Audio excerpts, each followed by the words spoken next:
Alô, pessoal, tudo bem? Ralph Peter com vocês novamente, programa Livros em Revista, que vai ao ar agora numa nova fase totalmente online.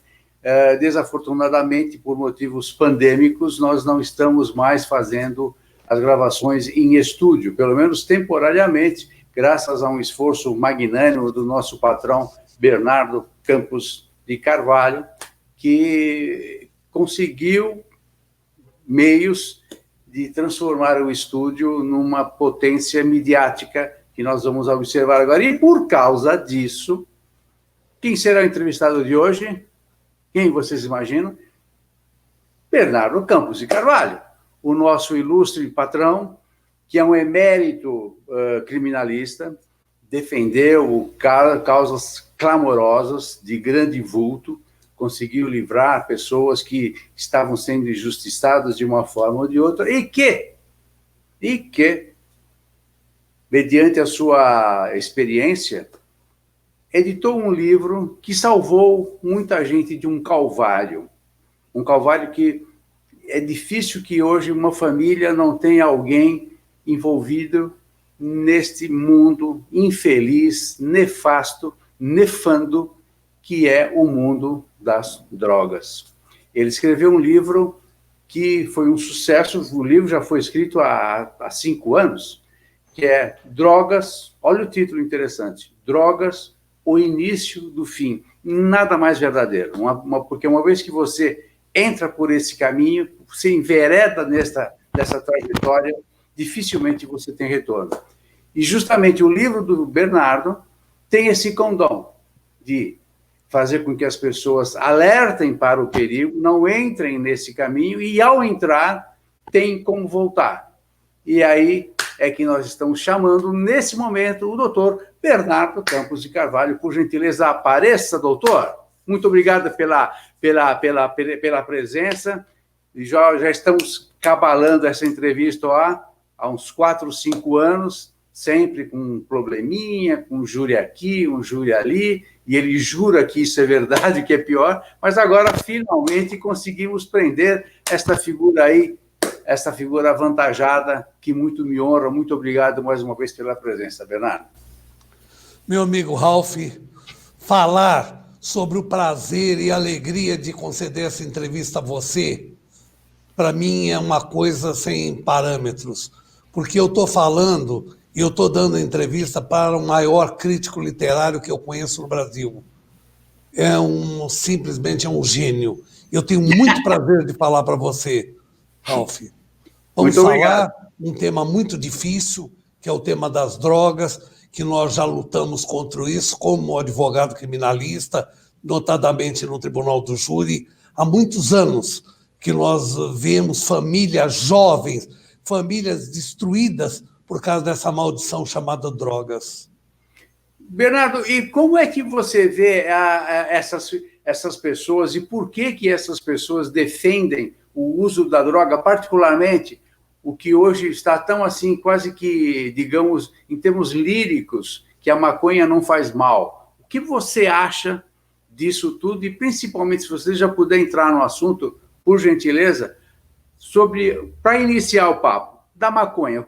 Quais são os malefícios que você viu e que causam efetivamente, particularmente num jovem? Quais são os efeitos maléficos da maconha? Benéficos, se houver, por gentileza, fale. Eu desconheço, a não ser aqueles medicinais que tratados em laboratórios e tal, mas benéficos de um sujeito, de um usuário, eu particularmente não conheço nenhum. Se você puder apresentar, por gentileza, a bola é tua.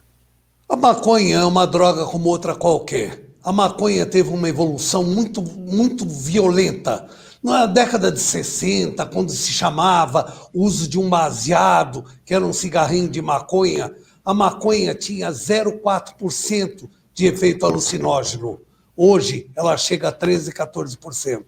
Agora, a maconha é muito característica, é muito esquisito você falar nela, porque eu, pelo menos ao meu conhecimento, é a única planta que existe macho e fêmea. A maconha tem as suas características próprias. Só para falar um pouco, o ramo feminino da maconha, que é aquele mais florado, que tem mais flores e folhas, é o que tem o efeito alucinógeno, que é um efeito muito forte. O ramo masculino é aquilo que hoje está se tratando como ele não tem efeito alucinógeno. Ele é justamente chamado de a maconha boa, a maconha de remédio, por não ter efeito alucinógeno, e ela está sendo muito usada, muito desenvolvida no tratamento, inclusive do câncer. Bacana. Quer dizer, você então está dando a entender que é a mulher que causa o efeito alucinógeno nas pessoas que... É isso? Você está falando mal das mulheres? Não faça isso, hein? Vamos falar das mulheres, da qual eu sou apaixonado. Eu tenho uma mulher e 2 filhas, que são a razão de ser da minha vida. Agora, vamos separar a mulher do ramo fêmeo de uma planta. Tá? A maconha tem essa divisão. É uma coisa muito característica, muito engraçada. Porque a maconha que é desenvolvida para droga, que é tão ruim quanto qualquer outra, a heroína, o LSD, a anfetamina, que hoje é a pior droga que existe, é a anfetamina, porque ela foi potencializada de um jeito que hoje ela é capaz de ter o pior em drogas possíveis. Agora, a mulher não. A mulher é só amor. Se safou bem, legal. Como bom advogado, você conseguiu driblar toda aqui a temática. Escuta, falou da maconha, é um negócio que eu nunca havia ouvido falar, que maconha para plantar tem que ter macho e fêmea. Mas vamos lá, você acabou de mencionar aqui a anfetamina, que eu acho que você, de fato, pelo que a gente ouve, pelo que eu vejo alguns amigos comentarem, é efetivamente algo que está causando hoje o maior dos males. Não que a maconha não cause, porque a maconha continua por aí, mas a maconha ficou muito barato para o consumo generalizado. Agora, anfetamina. Como que é produzida a anfetamina? Porque tem até um filme aí na Netflix que é Breaking Bad, se não me falha a memória, que o sujeito fabrica anfetamina. Como que é esse lance de anfetamina? Por que tem esse nome, anfetamina? Porque é só afetamina? Desculpe, essa foi outra. Existe, na cadeia de drogas, existe muita coisa. Nós falamos da maconha, depois veio o LSD, que era tão comum e tão usado pelos músicos, por todos na década de 60, o LSD. Depois vem outras drogas também, a cocaína, que é uma planta derivada de uma planta, que é uma coisa pavorosa. A cocaína hoje é o que produz o crack.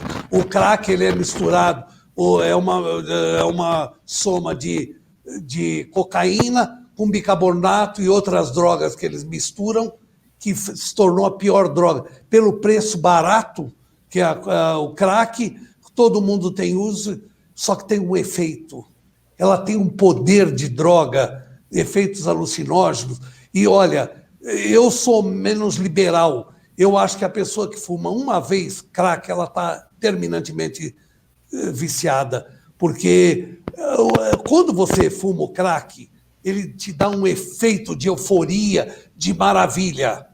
Dura uns 15, 20 minutos. Depois vem uma depressão sem parâmetros. Você fica tão deprimido, você fica tão de mal com a vida, que você é obrigado a fumar novamente para tirar aquela depressão. E aí não tem mais jeito, não tem mais parado. Agora, a anfetamina é um dos produtos da droga sintética, da droga de laboratório. Tá? A anfetamina ela foi desenvolvida como uma antifadiga, certo? E ela era muito usada. Ela foi muito usada durante a Segunda Guerra Mundial pelo exército nazista, depois os Estados Unidos do Vietnã usavam muito porque era antifadiga e antidepressiva. Só que tudo que nasceu com a maconha era uma coisa quase que não tinha efeitos colaterais. A anfetamina foi polarizada de um jeito que hoje se tornou uma das piores drogas que existe. E então é isso, é muito triste, porque ela dá para crack e N outras drogas que não dá para falar, senão nós vamos até amanhã. O Bernardo, quanto tempo faz que você escreveu esse livro, que eu não me lembro mais? Foi em 2015. Esse livro, para mim, foi um sucesso não esperado, desde a noite de autógrafos, depois a quantidade de livros que foram vendidos, contabilizado, eu tenho como 11 mil livros vendidos. Eu não acredito que eu fui capaz de escrever um livro e vender 11 mil, 11 mil cópias. Um sucesso. Escuta, por que você acha que uma pessoa, independentemente da idade ou status social, por que você acha que uma pessoa entra nessa? Começa com a criança, ela começa a usar, começa com a maconha, depois vai mudando. Hoje ela tira outros caminhos, mas hoje ela vai da maconha, ela vai para o crack. E assim ela vai evoluindo. É muito triste, certo? Você vê o que está acontecendo. Nós temos, eu queria só citar en passant, a heroína. A heroína é uma coisa pavorosa também. A heroína é muito conhecida como um dos grandes efeitos alucinógenos, e ela é vendida, e todo mundo conhece no mundo das drogas, como docinho. Ela é o famoso docinho. Ah, você tem um docinho? É justamente heroína. Certo? Que doce, hein? Só que é um doce que não tem volta. Depois eu queria, en passant, também falar sobre a coca em pó, que é muito usada, tudo. Nós temos também a composição, entre as composições de drogas, nós temos o êxtase, que é muito conhecida nas festas raves, tudo, que é uma coisa pavorosa o efeito dela, mas é tida como festiva e como muito legal. Depois, nas anfetaminas, que é a GHB. Essa droga é muito conhecida como Boa Noite Cinderela, que se dá nas festas, nas baladas, se coloca no copo, normalmente em copo de meninas desavisadas, que deixam o copo em cima da mesa, a pessoa põe e a droga Boa Noite Cinderela, a menina fica totalmente perdida e ela passa a ser um alvo fácil de um estupro, de uma coisa qualquer. Agora, voltando, terminando sobre a anfetamina foi uma droga, primeiro nasceu como um remédio para melhorar o estado, o perfil da pessoa, só que ela foi, ao longo do tempo, sendo cada vez mais polarizada e mais potencializada. Hoje, a anfetamina é usada nas piores drogas. Eu me permito citar uma droga chamada sais de banho. Para mim, pelos meus estudos, é a pior droga lançada até hoje. É uma mistura de anfetamina altamente polarizada com uma planta do leste europeu, chamada BET. Forma uma coisa pavorosa. Quem tiver curiosidade em saber o que é o sais de banho, tem esse nome, porque quando ela está em pó, ela parece, por ser multicor, ela parece realmente um sais de banho, mas nada tem a ver. Essa droga é pavorosa. Quem tiver curiosidade de ver o que é o sais de banho, entra no Google e digita sais de banho Estados Unidos. Mas ela tem aroma também? Ela tem aroma? Ela tem aroma também? Não, não tem aroma. Ela é totalmente sem cheiro e sem nada. Você aplica por injeção ou cheira. É uma coisa pavorosa. Quando você militava, que agora você está meio escanteado de estar está mais voltado agora para a emissora, graças a Deus, para a nossa sorte. Agora, quando você militava, você chegou a entrar, conhecer algum laboratório desses que fabricam essas drogas, não? Com muita tristeza, sim. Com muita tristeza eu cheguei a conhecer. Normalmente, esses laboratórios que se faz droga, normalmente é no meio do mato.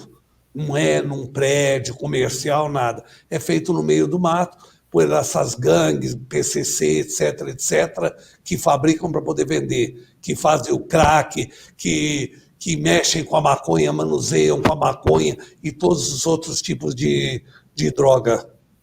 Eu acho que deve ser no meio do mato, até porque por causa das plantações, né? Também, ou seja, você para a polícia não pegar. Você colhe e já vai processar, presumo, né? Por exemplo, a cocaína, ela normalmente vem do Peru, do Sri Lanka, de vários países. Você vê muito nesses filmes, vem nos pacotes, normalmente de 1 quilo, certo? E ela vem em pó. E tem uns que hoje estão usando, misturando com líquido para ela passar mais desapercebido pela polícia antidrogas dos países. Nossa, eu vi coisas fantásticas, até em papel cola.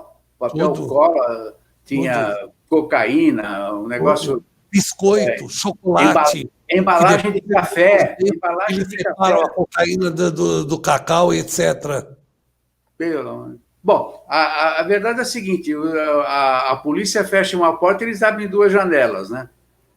Eu vejo mais ou menos assim, né? Eles são Olha, muito ágeis, né?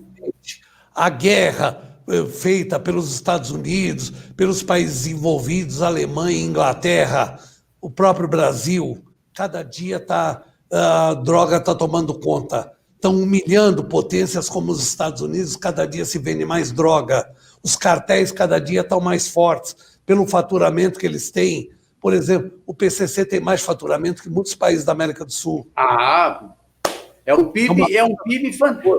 Além do que, veja só, eles têm um PIB fantástico e têm uma organização, uma logística que dá inveja a muitos governantes por aí. Hein? Nossa, é muito superior à logística de um país. Muito mais superior do que a polícia consegue imaginar, mesmo a polícia americana consegue imaginar como combater. Bernardo, é o seguinte, desafortunadamente, a Luciana já está mandando sinal de que nós estamos extrapolando toda a nossa conversa. Eu quero, antes de me despedir de você, a tua promessa de voltar com novas informações para formarmos um outro bloco interessante, como está sendo hoje. Eu tenho certeza que os espequinautas estão adorando, embora o tema seja um tanto quanto para baixo. Porém, a ideia é levar informação, boa informação, e que esta seja disseminada para o bem de todos. Você pode prometer isso, João? Com certeza prometo, e terei muita alegria. Só que eu queria roubar mais um minuto e me permitir falar que todo você é o dono. Que a droga, se você pega um parente seu drogado, você joga numa clínica. Não façam isso. Não adianta nada. Infelizmente, nós pesquisamos muito, não todos, mas grande maioria. Você entra viciado em cocaína, aí você fala com todos. Faz 60, 90 dias que eu não uso cocaína, mas está usando anfetamina. Então não é o caminho. Agora, eu acho que o principal tratamento da droga, quando a família descobre um filho, um irmão, um sobrinho, simbolicamente ela tranca portas e janelas para que o vizinho não fique sabendo. É o grande erro. A pessoa viciada em droga não tem... A droga tem essa capacidade de acabar com o amor, ela perde a sensação família, ela perde o amor familiar, ela perde tudo. Então, por favor, se você tiver algum familiar drogado, abra as portas e janelas, em vez de se fechar, grite socorro. Você se assustará, como todos os teus vizinhos virão, porque eles também estão com problema de droga. Não tenha vergonha de falar. E eu tomo a liberdade de dizer, o melhor tratamento é a comunicação. O que mais tem tido efeito e mais tem tido sucesso são as igrejas evangélicas voltadas para a droga. Não as que tapeiam, que falam, que faz milagre. Isso é mentira. Não tem milagre nas drogas. Mas procure uma igreja que seja séria, que não seja propaganda de milagre. Os alcoólicos anônimos da divisão de drogas, eles fazem a diferença. Eles conseguem te levar e te preparar, você saber porquê. Porque quando um sobrinho, um filho fica viciado, quem fica doente é a família, não o viciado. Valeu. Bernardo, muito, muito, muito obrigado mesmo, não só pela tua presença, mas pelas explicações, são muito elucidativas, impactantes, como eu esperava que fosse. Aliás, o teu livro deixa bem claro tudo isso que você falou, e felizmente tem uma pleia de informações que nós não vamos ter tempo de falar aqui. Mas eu aconselho, mesmo que você não tenha ainda na sua família um problema com algum ser, um ente drogado, adquira esse livro, se não tiver grana, vai numa biblioteca, leia o livro, porque ele é de suma importância para que nós evitemos que alguém enverede por esse caminho, como eu já falei, ou então, eventualmente, possa sair. Valeu, pessoal. Muito obrigado pela atenção. Até a próxima semana. Tchau, tchau.